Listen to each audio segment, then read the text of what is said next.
Bismillahirrahmanirrahim. Ketemu lagi dengan saya Pak Hermawan.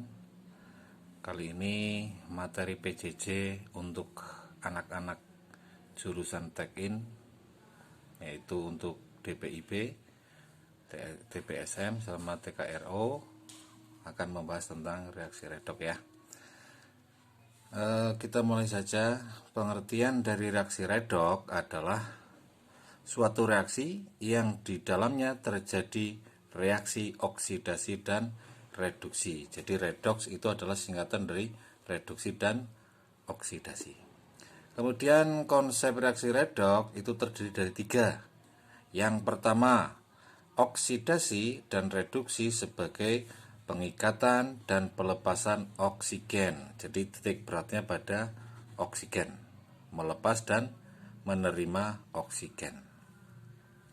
Kemudian teori ini berkembang lagi menjadi reaksi oksidasi dan reduksi adalah sebagai pelepasan dan penerimaan elektron.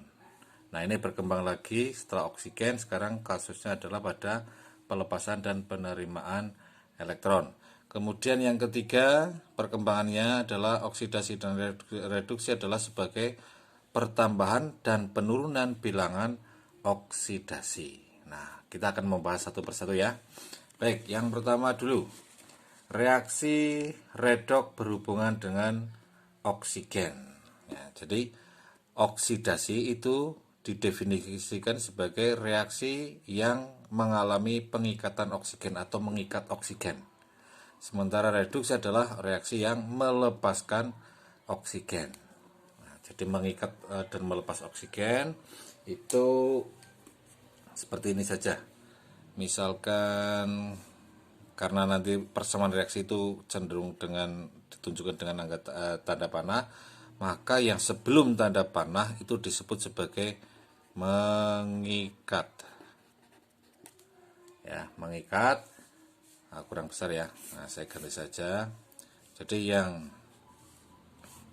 sebelum tanda panah itu disebut mengikat. Kemudian yang sesudah tanda panah itu disebut sebagai melepas. Nah, tergantung nanti karena kita pokok bahasan kita akan pengikatan dan pelepasan oksigen, berarti yang diikat dan dilepaskan adalah oksigen. Jadi kita tinggal melihat di mana posisi oksigen itu berada. Sebagai contoh misalkan, reaksi oksidasi adalah reaksi yang pengikatan oksigen atau yang mengikat oksigen. Berarti posisi oksigen harus sebelum tanda panah. Sebagai contoh misalkan hidrogen ditambah oksigen, nah, menjadi H2O. Ini reaksi pembentukan air, yaitu hidrogen menangkap oksigen atau mengikat oksigen menjadi H2O. Tentunya kita setarakan karena hidrogennya 2, di sini juga 2, oksigennya di sini 2, di sini 1, maka sini harus setengahnya 2 yaitu 1. Setengah kali 2 adalah 1, sehingga oksigennya di sini juga 1. Itu contoh yang mengikat. Nah, ini mengikat oksigen, berarti oksigennya harus sebelum tanda panah. Contoh kedua misalkan C mengikat oksigen menjadi CO2. Nah, karbon mengikat oksigen menjadi CO2. Jadi oksigen yang sendirian itu di sebelum tanda panah. Kemudian reaksi yang reduksi, yang ketiga adalah yang kedua ya, reduksi adalah reaksi yang melepaskan oksigen. Berarti kalau melepas, posisi oksigennya harus sesudah tanda panah. Sebagai contoh CO2, maka hasilnya adalah C ditambah O2. Dia melepaskan oksigen. Ingat, kalau posisi oksigennya itu setelah tanda panah, maka disebut sebagai melepas oksigen. Nah, kemudian contoh yang kedua misalkan adalah H2O, penguraian air itu akan menjadi gas hidrogen dan gas oksigen. Lagi-lagi posisi O2-nya adalah setelah tanda panah. Tinggal disetarakan, hanya ada 2, sini juga sudah ada 2. Oksigennya di sini 1, di sini ada 2, maka dikalikan dengan setengahnya. Nah, demikian tadi untuk yang kaitannya dengan pelepasan dan pengikatan oksigen. Contoh kasus misalkan Fe2O3. Nah, di sini tidak ada posisi oksigen yang sendiri. Ya. Nah, bagaimanakah caranya? Nah, sekarang kita lihat Fe2O3. Di sini Fe2O3 berarti Fe masih mengikat O sebanyak 3. Kita lihat yang Fe di sini setelah tanda panah, ini tanda panah. Setelah tanda panah ternyata Fe-nya sendirian. Berarti Fe2O3 itu adalah melepas oksigen. Nah, melepas oksigen. Ingat tadi yang melepas oksigen disebut dengan reaksi apa? Dengan reaksi reduksi. Tadinya oksigennya ada 3, kemudian hilang, tinggal Fe saja. Cuma di sini Fe-nya ada 2, di sini juga ada 2. Nah, sekarang CO3. Di sini C mengikat oksigen sebanyak 1. Kita bandingkan dengan setelah tanda panah bagaimana? Nah, ternyata C sudah mengikat O-nya menjadi 2. Berarti dia menerima oksigen. Yang menerima oksigen atau mengikat oksigen disebut sebagai apa? Sebagai oksidasi. Nah, semoga penjelasan ini dapat kalian pahami. Yang penting dilihat jumlah oksigennya. Di sini Fe2O3 ada oksigen sebanyak 3. Ternyata di sini sudah tidak ada. Berarti Fe2O3 itu baru saja melepaskan oksigen. Reaksi yang melepaskan oksigen disebut reduksi. Yang di sini 3CO. Nah, CO, O-nya baru 1, di sini tiba-tiba sudah menjadi oksigennya 2, maka dia menerima atau menangkap oksigen yang tadinya 1 berubah menjadi 2. Yang menerima oksigen disebut sebagai oksidasi. Berikutnya reaksi redoks yang berkaitan dengan pelepasan dan penerimaan elektron. Nah, oksidasi adalah reaksi yang disertai dengan pelepasan elektron. Elektron itu nanti simbolnya kalau di reaksi adalah E- atau E negatif. E-. Nah, seperti ini. Ingat, konsepnya masih sama, yaitu kalau menerima itu sebelum tanda panah, kalau melepas itu setelah tanda panah. Cuma kalau tadi adalah oksigen, sekarang adalah elektron. Nah, oksidasi adalah reaksi yang melepaskan elektron. Nah, berarti kalau melepaskan berarti setelah tanda panah. Jadi posisi E-nya itu harus setelah tanda panah. Sebagai contoh misalkan reaksi pembentukan ion misalkan Na menjadi Na plus. Natrium, unsur natrium berubah menjadi ion natrium plus 1. Nah, untuk menyetarakan ini maka di sini harus ada melepaskan satu buah elektron. Natrium melepaskan satu buah elektron menjadi ion natrium. Contoh berikutnya, kalsium melepaskan elektron untuk berubah menjadi kalsium 2 plus. Nah, di sini harus melepaskan elektron. Nah, di sini ingat, di sini plusnya ada berapa? Ada 2, maka elektronnya juga harus ada 2. Kalau di sini 1, maka sini juga 1. 1 tidak perlu dituliskan.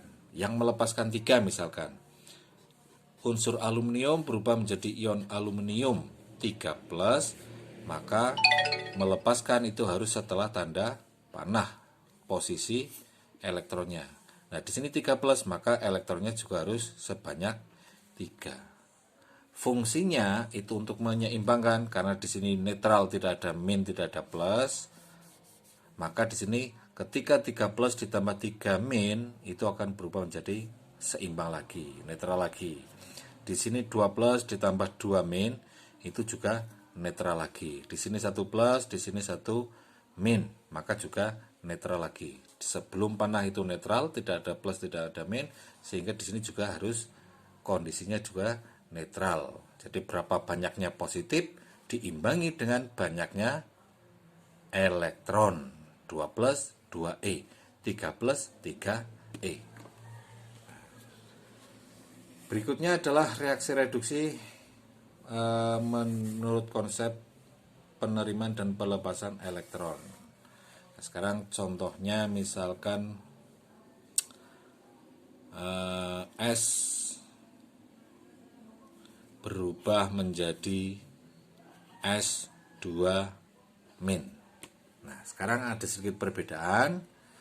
Ketika di sini muatannya negatif, kalian tidak boleh menambahkan yang negatif bersanding dengan negatif. Ingat, kalau reduksi adalah menerima elektron, berarti posisi elektron harus sebelum tanda panah. Berarti di sini elektron min. Ingat, di sini negatifnya berapa? 2, maka di sini negatifnya juga harus 2. Sehingga sebelum tanda panah negatifnya 2, setelah tanda panah negatifnya juga 2. Nah, ingat bahwa elektron itu tidak, kalau menurut sederhana, reaksi sederhana ini, maka elektron posisinya tidak boleh seruas dengan yang bermuatan negatif. Contoh lagi, misalkan F berubah menjadi F min. Minnya 1. Ingat, ini adalah negatif, maka posisi elektron tidak boleh seruas dengan yang bermuatan negatif, maka kita taruh di sini E min. Berapa jumlah negatifnya?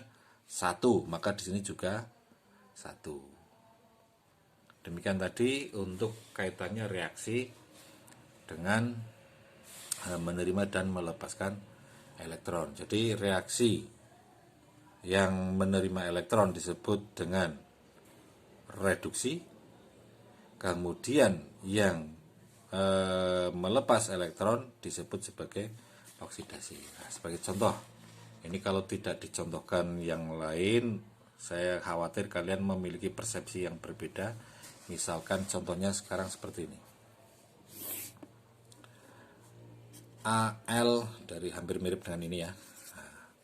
Al3 plus ditambah 3 elektron menjadi Al. Nah, kalau reaksi seperti ini termasuk reduksi atau oksidasi pertanyaannya. Nah, untuk menentukan reaksi oksidasi atau reduksi, kalian cukup memahami konsep yang awal tadi, yang ini. Dalam contoh yang ini, Al3 plus ditambah 3E menjadi Al, maka kalian lihat posisi elektronnya di mana. Ternyata sebelum tanda panah. Kalau sebelum tanda panah disebut sebagai menerima elektron. Ini adalah menerima elektron. Menerima elektron. Reaksi yang menerima elektron disebut sebagai apa? Penerimaan elektron disebut sebagai reduksi. Ini adalah reaksinya, adalah reaksi reduksi. Hampir sama dengan yang ini, tapi kalau ini disebut sebagai oksidasi. Ketika reaksinya dibalik, maka berubah menjadi reaksi reduksi. Jadi dalam kasus ini permasalahannya bukan pada unsurnya, tetapi permasalahannya pada posisi di manakah elektron itu berada, ataukah sebelum tanda panah atau sesudah tanda panah. Kalau sebelum disebut menerima berarti oksidasi, kalau sesudah disebut sebagai melepas disebut sebagai reduksi. Cukup jelas ya? Baik, yang ketiga adalah reaksi reduksi berhubungan dengan bilangan oksidasi. Oksidasi adalah reaksi yang mengalami kenaikan bilangan oksidasi, reduksi adalah yang mengalami penurunan bilangan oksidasi. Kita pelajari dulu dengan memahami tentang bilangan oksidasi dulu. Unsur bebas, nilai bilangan oksidasinya atau biloknya adalah 0. Contohnya adalah Ca sendirian. Kemudian contoh lain adalah Na, natrium, kalsium, natrium. Contoh lain dalam bentuk molekul, senyawa molekul adalah misalkan hidrogen gas, gas hidrogen, oksigen dalam bentuk gas, dan lain sebagainya. S8 atau P4. Ini contoh-contohnya. Jadi unsur bebas itu yang tidak mengalami ikatan dengan unsur yang lain, yang berbeda unsur.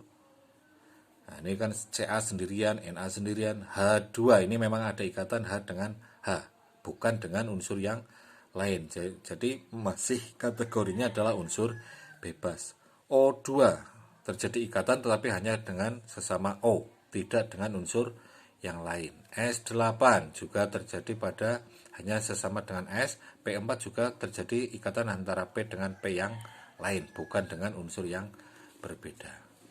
Nah, sekarang contohnya, ini tadi ada hidrogen, ada oksigen. Nah, sekarang ternyata hidrogen dalam senyawa biloknya adalah plus 1 jika berikatan dengan non logam. Kalau berikatan dengan logam, kasus-kasus tertentu biasanya bernilai min 1. Ini disebut adalah hidrida. Nah, pada umumnya adalah plus 1. Contoh yang bernilai plus 1 adalah H2O. Ini bilok H adalah plus 1. Kemudian contoh lain HNO3. Contoh lain H2SO4. Itu contoh-contoh yang untuk senyawa bilok hidrogen dalam senyawa. Kemudian oksigen dalam senyawa biloknya selalu min 2. Tapi pada kasus-kasus tertentu bernilai min 1. Ini disebut dengan peroksida biasanya. Contoh yang oksigen bernilai biloknya min 2 adalah di sini sama. Contohnya sama. H2O. Itu biloknya ada min 2. Demikian pula pada HNO3. Biloknya juga oksigen ini biloknya adalah min 2. Demikian juga pada bilok untuk pada H2SO4. Sekarang kalau ion bagaimana? Ion adalah biloknya sama dengan muatannya. Muatan. Misal Al3+, maka biloknya adalah plus 3. Kemudian misalkan Ca2+, maka biloknya adalah plus 2. Itu contoh-contohnya. Atau contoh yang lain, misalkan S2-, maka biloknya adalah min 2. Tinggal memindahkan angka min ke depan atau plus ke depan, angkanya sama dengan muatannya. 3+ berarti plus 3, 2+ berarti plus 2, 2- berarti min 2. Itu kalau ion. Nanti berbeda lagi dengan ion poliatom, itu beda lagi. Kalau golongan 1A dalam senyawa itu sesuai dengan golongannya. Kalau 1A maka plus 1. Kalau golongan 2A adalah plus 2. Sekali lagi ini ketika dalam senyawa. Contohnya adalah NaCl. Kemudian K2O. Nah, ini golongan 1, NaK golongan 1. Kemudian golongan 2 contohnya adalah CaCl2. Ini golongan 2 Ca. Kemudian magnesium contohnya MgCl2. Nah, Mg juga biloknya adalah plus 2. Kalau ion poliatom biloknya itu adalah sama dengan jumlah totalnya adalah sama dengan muatannya. Jumlah total sama dengan muatan. Nah, itu nanti bisa kita buktikan dengan yang ini. Contohnya adalah misalkan SO4 2 min, kemudian PO4 3 min. Nah, nanti jumlah total bilok antara S dengan O4 itu harus negatif 2, PO4 jumlah totalnya harus min 3. Rumus untuk menentukan bilangan oksidasi adalah indeks dikali dengan bilok. Indeks dikali dengan bilok sama dengan muatannya. Nah, saya rasa pertemuan kita kali ini cukup sekian saja. Nanti untuk membuktikan kenaikan dan penurunan bilangan oksidasi akan kita lanjutkan insya Allah pada pertemuan berikutnya. Bagaimana menentukan reaksi oksidasi dan reduksi melihat dari kenaikan dan bilangan oksidasi, kenaikan dan penurunan. Tapi untuk menentukan kenaikan dan penurunan bilangan oksidasi, rumusnya adalah ini. Kita akan membandingkan sebelum dan sesudah reaksi apakah naik atau turun.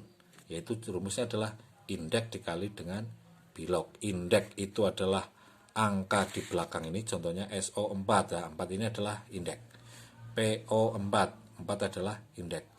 CaCl2, 2 adalah indeks. Seperti itu. K2O, maka angka 2-nya adalah indeks dari siapa? Dari K. Cl2, berarti angka 2 indeks dari Cl dan seterusnya. Demikian tadi pertemuan kita kali ini.